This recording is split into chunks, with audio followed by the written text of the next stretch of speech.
So the next section of Hurshouse's text is on applying virtue theory to abortion, and I don't have a great deal to say about this section. I'll say a bit, but it won't be quite as long as the rest of it. So she does point out that, as we already know, the usual approach to this moral issue is between two different rights: the right of the mother to choose, the right of the fetus to live. Depending on the status of the fetus as a being that may or may not be killed. Usually on the other side of abortion is thinking of this fetus as a person. And she points out that she claims that these are irrelevant from the perspective of virtue ethics, that this is not, these rights are not the main thing that is being paid attention to in virtue ethics. And in fact, she goes so far as to say that they are completely irrelevant, which I think I can kind of get with the first one. I'm not so sure about the second one, about the fetuses having a right to life. But with the first one, I can see, well, I guess supposedly to some degree also with the second one, she claims that we need to take a big picture view of the situation and what's happening when we look at just the rights of the mother to choose or the right of the fetus to live. That we're abstracting away from the entire set of biological facts, our human relationships, our emotions in relationship to all of these, and we're trying to just subtract out from there two competing rights, and that this isn't the best way to look at the situation of abortion, or in fact any moral situation. So we look at the whole set of relationships and what's actually going on in any particular situation, and we look at whether one is fulfilling the virtues in acting in that situation.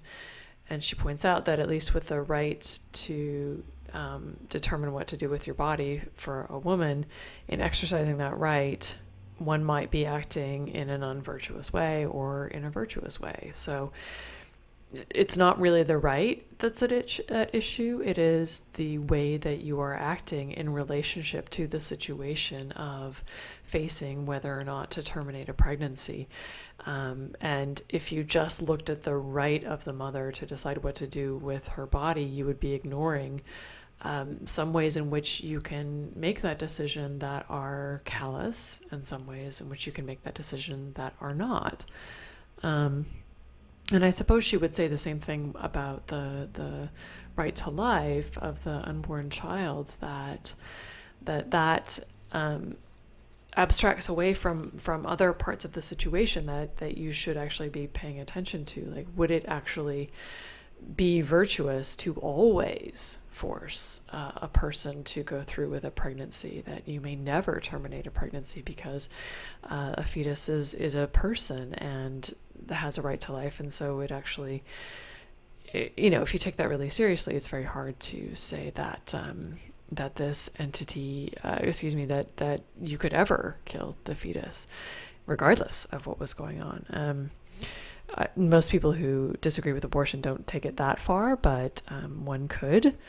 And she says, look, if we're looking at the specifics of the situation, then let's really look at the specifics of the situation and not just say, well, there is this right versus this right. It's going to actually depend on what's really happening. So when we do look at the people involved and their relationships and their emotions, she says that we can come up with situations where it is or it is not unvirtuous to have an abortion. So times when it may not be, if you, she mentions, if you don't want to go through the physical demands of pregnancy due to your poor physical health, or due to having to have a job that requires a great deal of physical responsibility, and you don't have a choice in that.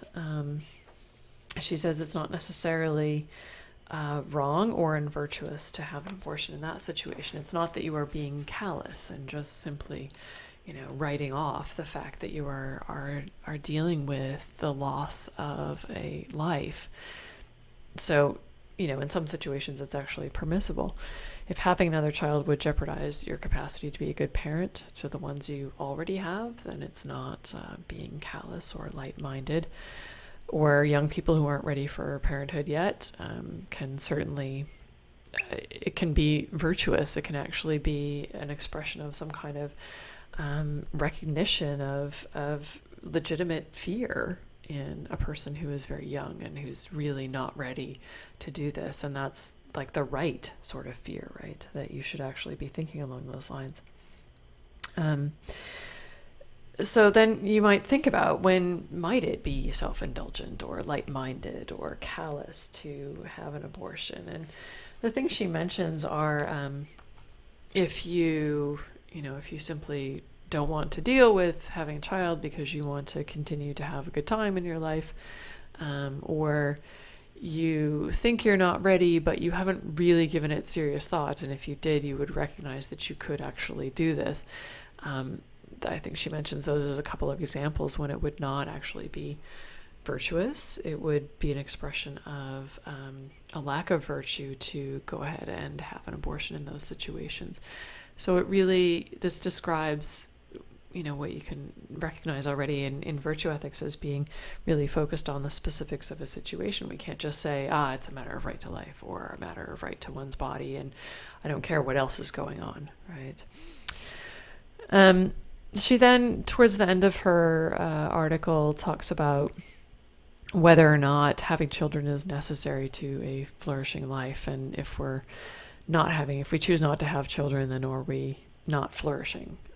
So the idea being, if you choose to have an abortion because you're pursuing other things in life that motherhood or parenthood would interfere with, are you going to have a worse life necessarily? And she says no. It's that parenthood can be considered among the things that can be correctly thought to be partially constitutive of a flourishing human life, but only partly, because there's lots of things that can constitute a flourishing human life, and you can choose others over parenthood and not necessarily thereby be unvirtuous, in the sense that what you're doing would not lead to a flourishing life. That doesn't necessarily have to be the case. And I want to say something at the end here about how she thinks we should determine what the virtues are, which is not in this particular article. It's from her book. And she, as I've already mentioned, says that, how would we determine what the virtues are is that they are supposed to be the sort of thing that is a reliable bet to get you flourishing as a human being. But then how could we determine what this means? What does it mean to live well as a human being? What does it mean to flourish? And that's not necessarily an easy question to answer. And in chapter 9 of her book, she talks about 4 ends that we have and that also other social animals have. So sort of 4 goals that are part of a human life. And this would also apply to dogs or any other social animal. So that we have individual survival as a goal, continuance of the species as a goal, freedom from pain and enjoyment of the types characteristic for the kind of being we are. So here she's talking about the differences between different kinds of species and what sorts of things do they tend to enjoy, and what sorts of pain do they tend to want to avoid, and what sorts of pain might actually be legitimate and useful, given the other kinds of things that they want to enjoy later. And that would be one of the sort of things that we would look for as a flourishing human being. Does this person have in their lives the type of enjoyment that humans tend to have? And of course, this is very wide, right? This is very vague. This is not going to give us a full answer as to what counts as flourishing, but it at least gives us something more than just living well as a human being. And then also because she argues, and Aristotle argues, that human beings are social, then one of our ends as human beings is to live in a social group, and therefore to have social groups be functioning. And social groups can include a family, it can include friends, it can include a whole community, etc. So it doesn't have to be just a wider community. And then the idea is that how do we figure out what the virtues are? Well, those should be character traits that are somehow a reliable bet to achieve these four ends once we, elaborate a bit further on what these four ends might look like.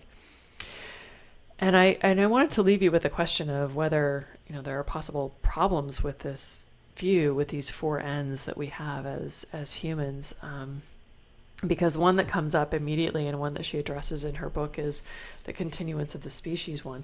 And it's related to the abortion question and what I had just described, because she argues that we don't have to have children to have a flourishing life, that there are other worthwhile things as a human being that we can do, that you can still flourish without having children. And yet, in this book, she says the continuance of the species is one of the sort of ends of human beings, just like it is for other animals. And doesn't it look like from that we might need to do that to be a flourishing being, to have children? And in addition, it can also make you wonder if she thinks that, or a virtue ethicist might think that same-sex relationships would be wrong because they don't continue the species. And she argues specifically against that. And one of her points is that that what she's focusing on is not particular kinds of actions like who you have sex with, but rather character traits. And you can have those character traits in a same-sex relationship, a opposite-sex relationship, both, neither, whatever. You can have the character traits of temperance in regard to sex, of kindness and generosity in regard to your partner. And so that doesn't really connect to the virtues, she says, because the virtues are things that you can do in numerous kinds of sexual activities. But she also talks about how, there are numerous ways of flourishing for humans, and there are numerous sorts of social roles that we can have in our good functioning society, whatever that might be. And you can act towards the continuance of the species without actually having children. You could, for example, not act in ways that would harm children, not act in ways that would give them bad role models, etc. She doesn't say this specifically, but it seems, because she says there are different sorts of roles we might take on in our social group, it doesn't have to be the case that everyone should have to take on the role of continuing the species. She also argues that because there are different ways of flourishing as a human being, there might be different things you could focus on as virtues. So some people might focus more on some virtues than others. So some people might have whatever virtues could be involved in good family relationships or parenting relationships, and other people might focus on some other virtues. So she's not looking at virtuous people as being, you have to have all of the virtues in order to be a virtuous person. And she's trying to argue that you don't have to fulfill all four ends directly to be a flourishing being. So that even people living in a monastic group who are celibate could still be virtuous. She doesn't think that, we all have to have children specifically. So that's one possible problem with this view that she does try to address. You may think of other ones, but that's all we have time for to discuss this essay.